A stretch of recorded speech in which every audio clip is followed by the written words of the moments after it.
Today's Bible reading is Exodus chapters 13, 14, 15, and Matthew chapter 19, verses 1 through 15. Exodus chapter 13. The Lord said to Moses, "Consecrate to me every firstborn male, the first offspring of every womb among the Israelites belongs to me, whether human or animal." Then Moses said to the people, "Commemorate this day, the day you came out of Egypt, out of the land of slavery, because the Lord brought you out of it with a mighty hand. Eat nothing containing yeast. Today in the month of Elul you are leaving. When the Lord brings you into the land of the Canaanites, Hittites, Amorites, Hivites, and Jebusites, the land he swore to your ancestors to give to you, a land flowing with milk and honey, you are to observe the ceremony in this month. For 7 days eat bread made without yeast, and on the seventh day hold a festival to the Lord. Eat unleavened bread during those 7 days. Nothing with yeast in it is to be seen among you, nor shall any yeast be seen anywhere within your borders. On that day, tell your son, I do this because of what the Lord did for me when I came out of Egypt. This observance will be for you like a sign on your hand and a reminder on your forehead that this law of the Lord is to be on your lips. For the Lord brought you out of Egypt with his mighty hand. You must keep this ordinance at the appointed time, year after year. After the Lord brings you into the land of the Canaanites and gives it to you, as he promised on oath to you and your ancestors, you are to give over to the Lord the first offspring of every womb. All the firstborn males of your livestock belong to the Lord. Redeem with a lamb every firstborn donkey. But if you do not redeem it, break its neck. Redeem every firstborn among your sons. In days to come, when your son asks you, what does this mean? Say to him, with a mighty hand the Lord brought us out of Egypt, out of the land of slavery. When Pharaoh stubbornly refused to let us go, the Lord killed the firstborn of both people and animals in Egypt. This is why I sacrifice to the Lord the first male offspring of every womb and redeem each of my firstborn sons. And it will be like a sign on your hand and a symbol on your forehead that the Lord brought us out of Egypt with his mighty hand." When Pharaoh let the people go, God did not lead them on the road through the Philistine country, though that was shorter. For God said, if they face war, they might change their minds and return to Egypt. So God led the people around by the desert road toward the Red Sea. The Israelites went up out of Egypt ready for battle. Moses took the bones of Joseph with him because Joseph had made the Israelites swear an oath.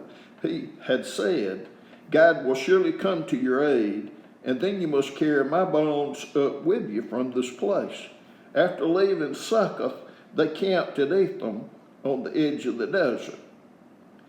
By day, the Lord went ahead of them in a pillar of cloud to guide them on their way, and by night in a pillar of fire to give them light, so that they could travel by day or night. Neither the pillar of cloud by day nor the pillar of fire by night left its place in front of the people. Exodus chapter 14. Then the Lord said to Moses, tell the Israelites to turn back and encamp near Pi-hahiroth, between Migdol and the sea. They are to encamp by the sea, directly opposite Baal-zephon. Pharaoh will think the Israelites are wandering around the land in confusion, hemmed in by the desert. And I will harden Pharaoh's heart, and he will pursue them. But I will gain glory for myself through Pharaoh and all his army. And the Egyptians will know that I am the Lord. So the Israelites did this. When the king of Egypt was told that the people had fled, Pharaoh and his officials changed their minds about them and said, what have we done? We have let the Israelites go and have lost their services. So he had his chariot made ready and took his army with him. He took 600 of the best chariots, along with all the other chariots of Egypt, with officers over all of them. The Lord hardened the heart of Pharaoh, king of Egypt, so that he pursued the Israelites who were marching out boldly. The Egyptians, all Pharaoh's horses and chariots, horsemen and troops, pursued the Israelites and overtook them as they camped by the sea, near Pi-hahiroth, opposite Baal-zephon. As Pharaoh approached, the Israelites looked up, and there were the Egyptians marching after them. They were terrified and cried out to the Lord. They said to Moses, "Was it because there was no graves in Egypt that you brought us to the desert to die? What have you done to us by bringing us out of Egypt? Didn't we say to you in Egypt, 'Leave us alone, let us serve the Egyptians'? It would have been better for us to serve the Egyptians than to die in the desert." Moses answered the people, "Do not be afraid. Stand firm, and you will see the deliverance the Lord will bring you today. The Egyptians you see today, you will never see again. The Lord will fight for you. You need only to be still." Then the Lord said to Moses, "Why are you crying out to me? Tell the Israelites to move on. Raise your staff and stretch out your hand over the sea to divide the water so that the Israelites can go through the sea on dry ground. I will harden the hearts of the Egyptians so that they will go in after them, and I will gain glory through Pharaoh and all his army, through his chariots and his horsemen. The Egyptians will know that I am the Lord when I gain glory through Pharaoh, his chariots and his horsemen." Then the angel of God, who had been traveling in front of Israel's army, withdrew and went behind them. The pillar of cloud also moved from in front and stood behind them, coming between the armies of Egypt and Israel. Throughout the night the cloud brought darkness to the one side and light to the other side, so neither went near the other all night long. Then Moses stretched out his hand over the sea, and all that night the Lord drove the sea back with a strong east wind and turned it into dry land. The waters were divided, and the Israelites went through the sea on dry ground, with a wall of water on their right and on their left. The Egyptians pursued them, and all Pharaoh's horses and chariots and horsemen followed them into the sea. During the last watch of the night, the Lord looked down from the pillar of fire and cloud at the Egyptian army and threw it into confusion. He jammed the wheels of their chariots so that they had difficulty driving. And the Egyptians said, "Let's get away from the Israelites. The Lord is fighting for them against Egypt." Then the Lord said to Moses, "Stretch out your hand over the sea so that the waters may flow back over the Egyptians and their chariots and horsemen." Moses stretched out his hand over the sea, and at daybreak the sea went back to its place. The Egyptians were fleeing toward it, and the Lord swept them into the sea.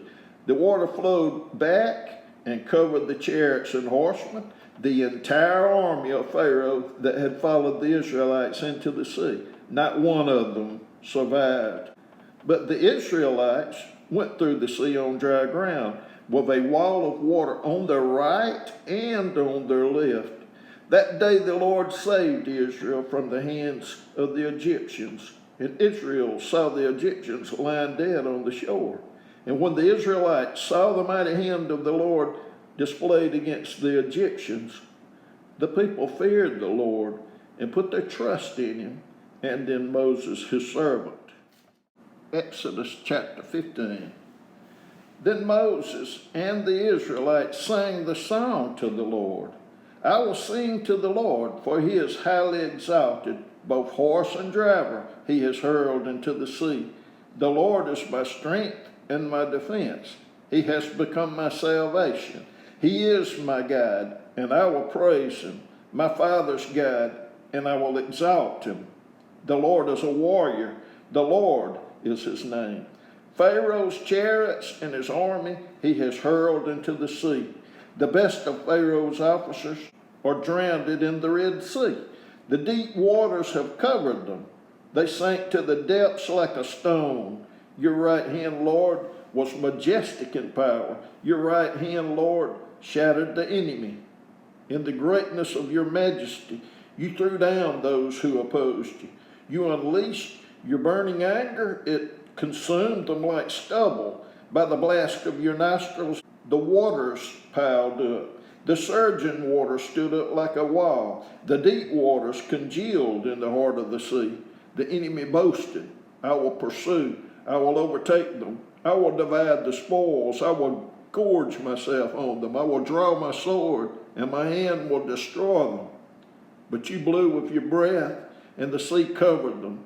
They sank like lead in the mighty waters. Who among the gods is like you, Lord? Who is like you, majestic in holiness, awesome in glory, working wonders? You stretch out your right hand, and the earth swallows your enemies. In your unfailing love, you will lead the people you have redeemed. In your strength, you will guide them to your holy dwelling. The nations will hear and tremble. Anguish will grip the people of Philistia. The chiefs of Edom will be terrified. The leaders of Moab will be seized with trembling. The people of Canaan will melt away. Terror and dread will fall on them. By the power of your arm, they will be as still as a stone until your people pass by, Lord, until the people you brought pass by. You will bring them in and plant them on the mountain of your inheritance, the place, Lord, you made for your dwelling, the sanctuary, Lord, your hands established. The Lord reigns forever and ever. When Pharaoh's horses, chariots, and horsemen went into the sea, the Lord brought the waters of the sea back over them. But the Israelites walked through the sea on dry ground. Then Miriam, the prophet, Aaron's sister, took a timbrel in her hand, and all the women followed her with timbrels and dancing. Miriam sang to them, Sing to the Lord, for he is highly exalted, both horse and driver he has hurled into the sea.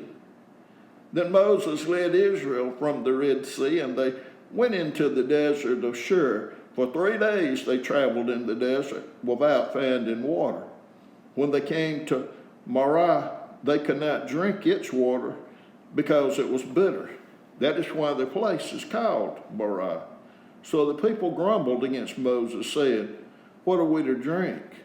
Then Moses cried out to the Lord, and the Lord showed him a piece of wood. He threw it into the water, and the water became fit to drink. There the Lord issued a ruling and instruction for them and put them to the test. He said, If you listen carefully to the Lord your God and do what is right in his eyes, if you pay attention to his commands and keep all his decrees, I will not bring on you any of the diseases I brought on the Egyptians. For I am the Lord who heals you. Then they came to Elim, where there were 12 springs and 70 palm trees, and they camped there near the water.